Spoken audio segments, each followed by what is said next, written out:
Hello friends, welcome to my YouTube channel SR Nursing Concepts. Today we will discuss about cell, the unit of life. Then let's start this video.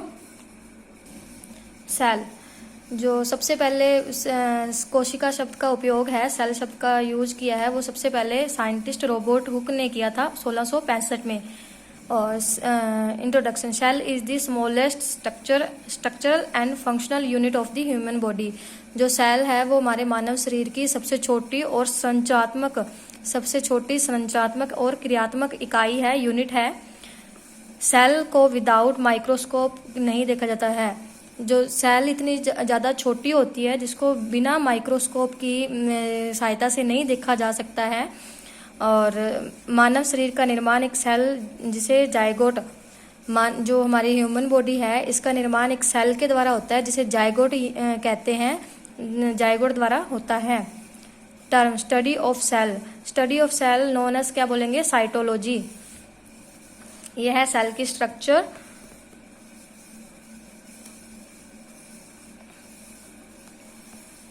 Human cell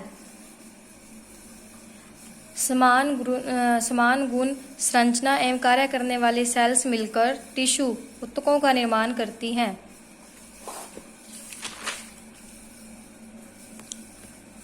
अब कोशिका को 3 भागों में divide किया गया है। पहली है सेल मेम्ब्रेन, कोशिका कला। दूसरी है कोशिका द्रव्य, साइटोप्लाज्म। तीसरा है केंद्रक, न्यूक्लियस। सबसे पहले हम करेंगे सेल मेम्ब्रेन। तो सेल मेम्ब्रेन है, इसे प्लाज्मा मेम्ब्रेन भी कहते हैं। सेल मेम्ब्रेन को प्लाज्मा मेम्ब्रेन भी कहते हैं।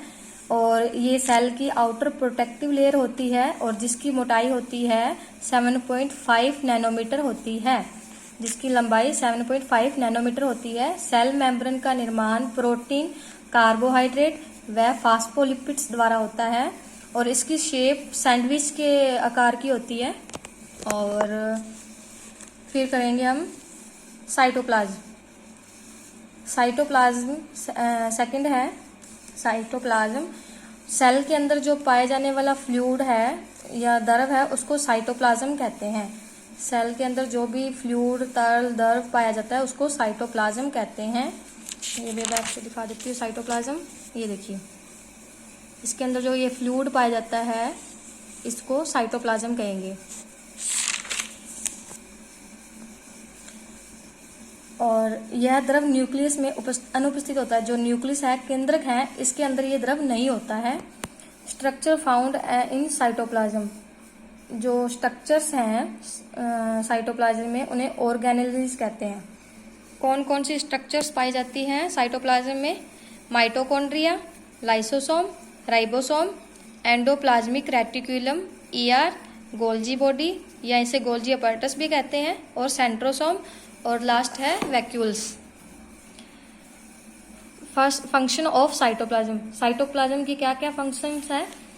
ये जो जैविक क्रियाएं को संचालित करना, जो भी जैविक क्रियाएं हैं उनको संचालित करना होता है। कोशिका में होने वाली समस्त जैविक क्रियाएं, कोशिका में जो भी जैविक क्रियाएं होती है जैसे कि श्वसन, वृद्धि और चयापचय, उत्सर्जन, रिप्रोडक्शन, ये सभी जैविक क्रियाएं साइटोप्लाज्म में ही होती हैं। अब फर्स्ट करेंगे, जो कोशिका द्रव्य में फर्स्ट संरचना जो पाई जाती है वो है माइटोकॉन्ड्रिया। माइटोकॉन्ड्रिया है ये माइटोकॉन्ड्रिया। माइटोकॉन्ड्रिया को कोशिका का पावर हाउस ऑफ सेल, शक्ति गृह भी कहते हैं। और इसकी शेप होती है वो एक रोड या जूते के आकार की संरचना होती है। और माइटोकॉन्ड्रिया की लेंथ है वो 4 माइक्रोन और इसका व्यास है वो 0.5 माइक्रोन होता है। माइटोकॉन्ड्रिया को दो झिल्लियों से मिलकर बना होता है। वो झिल्लियां हैं आउटर मेम्ब्रेन और इनर मेम्ब्रेन। जो आउटर मेम्ब्रेन है वो माइटोकॉन्ड्रिया को बाहर से ढकती है और जो इनर मेम्ब्रेन है वो अंदर की तरफ होती है माइटोकॉन्ड्रिया के। और ये फोल्ड्स के रूप में होती है और उन फोल्ड्स को क्या बोलते हैं? क्रिस्टी। और एटीपी का पूरा नाम क्या है? एटीपी का एडिनोसिन ट्राइफॉस्फेट सेल का प्राइमरी एनर्जी कैरियर होता है। एटीपी है वो सेल का प्राइमरी एनर्जी कैरियर होता है, जिसे क्या बोलते हैं, एडिनोसिन ट्राइफॉस्फेट। सेकंड करेंगे राइबोसोम, ठीक है। राइबोसोम को सबसे पहले जो नाम दिया था वो रॉबर्ट ने 1958 में दिया था। साइटोप्लाज्म में पाए जाने वाली स्फेरिकल गोल स्ट्रक्चर है ये।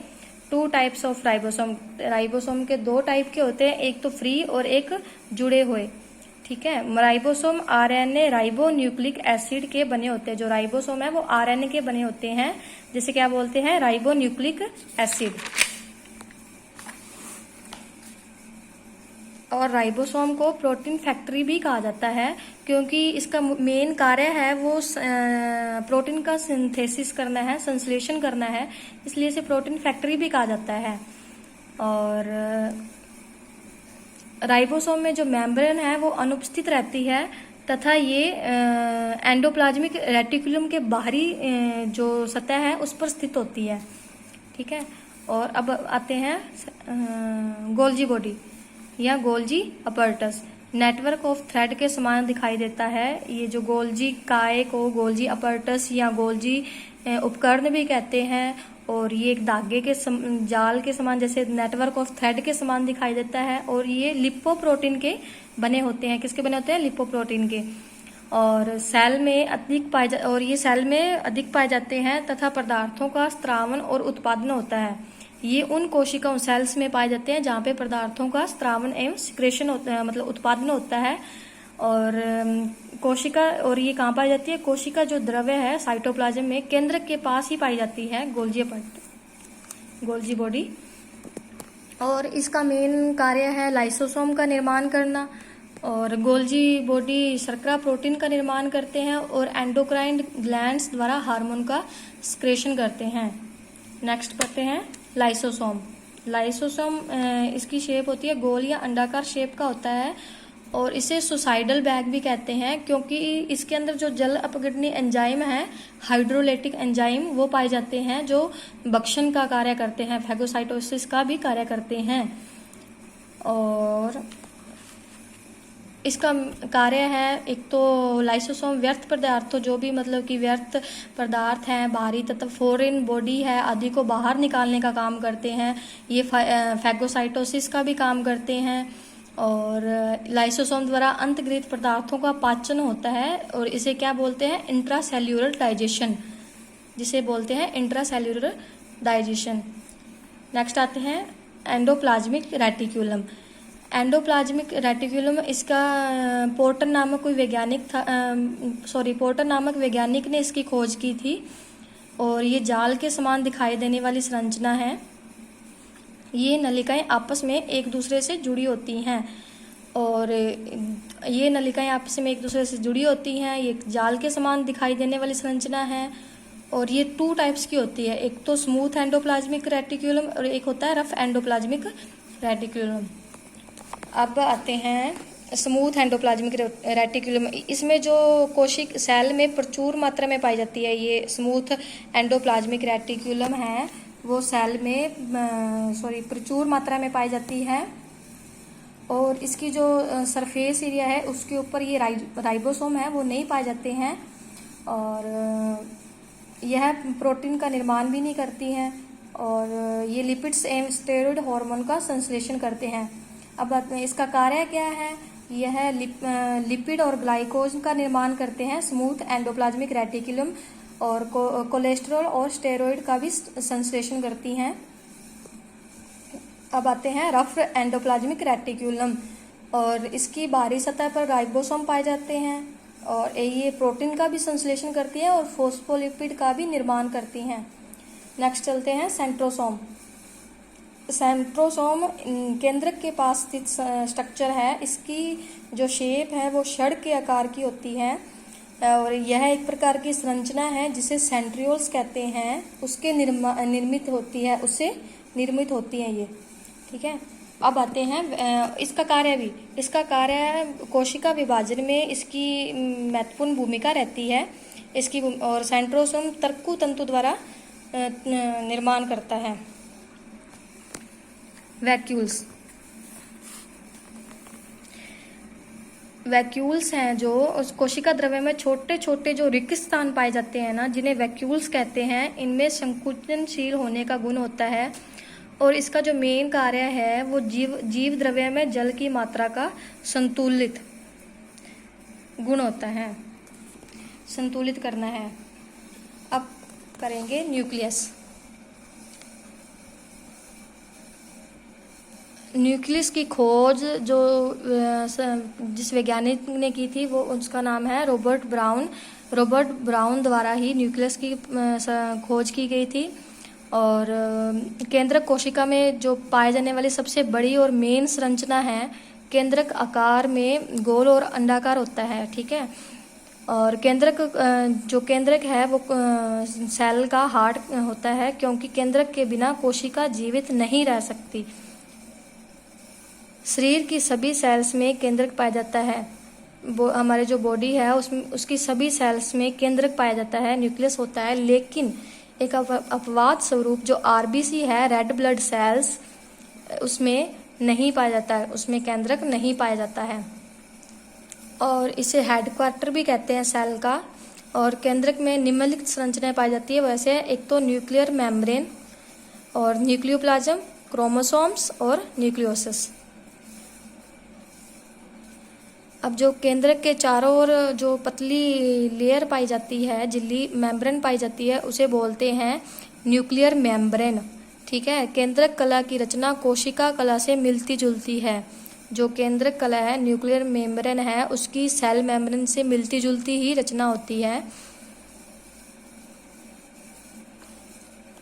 जो केंद्रक ये जो न्यूक्लियर मेम्ब्रेन है, केंद्रक कला, इसकी सतह पर छोटे छोटे छिद्र पाए जाते हैं, जिन्हें न्यूक्लियर पोर्स कहते हैं, जिसके द्वारा कुछ ही पदार्थ आर पार आ जा सकते हैं। सेकंड करेंगे न्यूक्लियोप्लाज्म। न्यूक्लियोप्लाज्म या फिर केंद्रक द्रव्य। केंद्रक द्रव्य। अब ये केंद्रक द्रव्य है, ये केंद्रक के अंदर पाए जाने वाला द्रव्य या केंद्रक द्रव्य या न्यूक्लियोप्लाज्म कहलाता है। और केंद्रक द्रव्य को कैरियोलिम्फ भी कहते हैं। इसे क्या बोलते हैं? कैरियोलिम्फ। कैरियोलिम्फ भी बोलते हैं। अब करेंगे गुणसूत्र, क्रोमोसोम्स। जो क्रोमोसोम्स हैं वो धागे के समान दिखाई देने वाली संरचना है। और यह जो है वो केंद्रक के कोशिका द्रव्य में पाई जाती है। जब बहुत सारे क्रोमेटिन आपस में मिलते हैं तो गुणसूत्र क्रोमोसोम्स का निर्माण होता है। जब क्रोमेटिन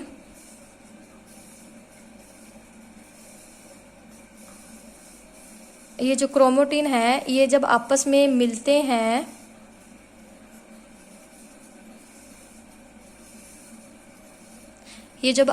मिलते हैं तो गुणसूत्रों क्रोमोसोम्स का निर्माण करते हैं,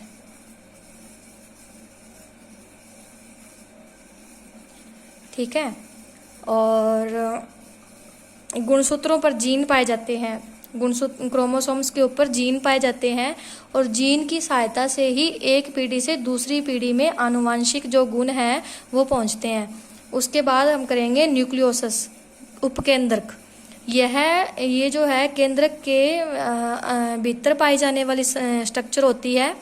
यह या स्मॉल और स्फेरिकल या डार्क कलर की रचना होती है। इसमें 95% प्रोटीन और 5% राइबो न्यूक्लिक एसिड होते हैं। इसमें जो है 95% तो प्रोटीन और 5% RNA होते हैं।